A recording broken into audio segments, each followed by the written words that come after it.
સુરતના સલાબતપુરા વિસ્તારનો video viral થઈ રહ્યો છે। આ વાયરલ વિડીયોમાં ઉમરવાડા ગોલ દવાખાનાની બાજુમાં ખુલ્લેઆમ આંકડાનો ગૌરવ ધંધો ચાલી રહ્યો હોવાનું જોવા મળી રહ્યું છે।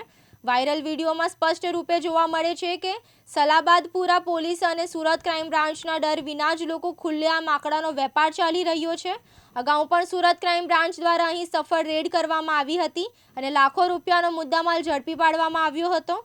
ત્યારે આ ઘટના અંગે પોલીસ કમિશનર દ્વારા દાખલારૂપ કાર્યવાહી કરતા પોલીસ કર્મચારી વારિસને કંટ્રોલ રૂમમાં બદલી કરવામાં આવી હતી। ત્યારે હાલના વાયરલ વિડીયોમાં દર્શાવે છે કે સલાબતપુરા પોલીસ અધિકારીના લાકડા પર કોઈ કાર્યવાહી નહીં થવાથી આંકડાનો ધંધો ચાલી રહ્યો છે, જે અંગે લોકોમાં સોશિયલ મીડિયા ઉપર આ મુદ્દો ચર્ચાનો વિષય બની ગયો છે। લોકો પ્રશ્નો ઉઠાવી રહ્યા છે કે કાર્યવાહી કરતી વખતે પોલીસ કર્મચારીની બદલી થાય ત્યારે આવા ધંધા ચલાવતા પોલીસ અધિકારીના લાકડાની પર કાર્યવાહી કેમ નહીં કરવામાં આવી તેવા સવાલો લોકોમાં ઉઠી રહ્યા છે। આ વિડીયો 4 થી 5 દિવસનો પહેલાનો હોવાનું અનુમાન છે। દિવ્યાંગ ન્યૂઝ આ વાયરલ વિડીયોની પુષ્ટિ કરતું નથી। પરમ દિવસે જિલ્લા કોંગ્રેસ પ્રમુખ ભાઈ વિપુલની આગેવાનીમાં સારોલી ખાતે જનતા રેડ કરવામાં આવેલી હતી, પરંતુ દુઃખ સાથે કહેવું પડે છે કે પોલીસ કમિશનર એક બાજુ ક્રાઇમ ઝીરો કરવાની મહેનત કરતા હોય ત્યારે એમના તાબા હેઠળના પોલીસ સ્ટેશનના તમામ બની બેઠેલા વહીવટદારો પોતાના આર્થિક લાભ ખાતર દારૂ જુગારના અડ્ડાને પરમિશન આપે છે।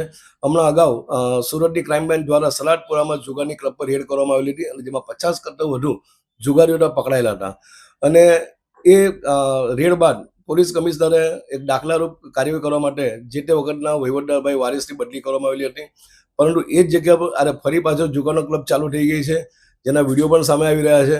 એટલે માત્ર ને માત્ર અધિકારીને અંધારમાં રાખીને એમના બની બેઠા લાડકા વહીવટદારો ખુલ્લેઆમ દારૂ પરમિશન આપે છે।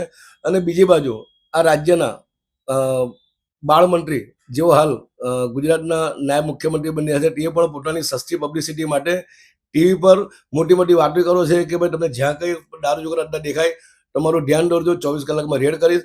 હું આપણી ચેનલ માધ્યમથી રાજ્યના બાળમંત્રી કહેવાના ગૃહમંત્રીને કહેવા માંગુ છું કે અમારા ખર્ચે તમે આવો સુરત, અમે તમે નવાપુરા ગોલોડમાં લઈ જઈએ જ્યાં ખુલ્લેઆમ ગલીએ ગલીએ દારૂ જુગાર અડ્ડા ચાલે છે।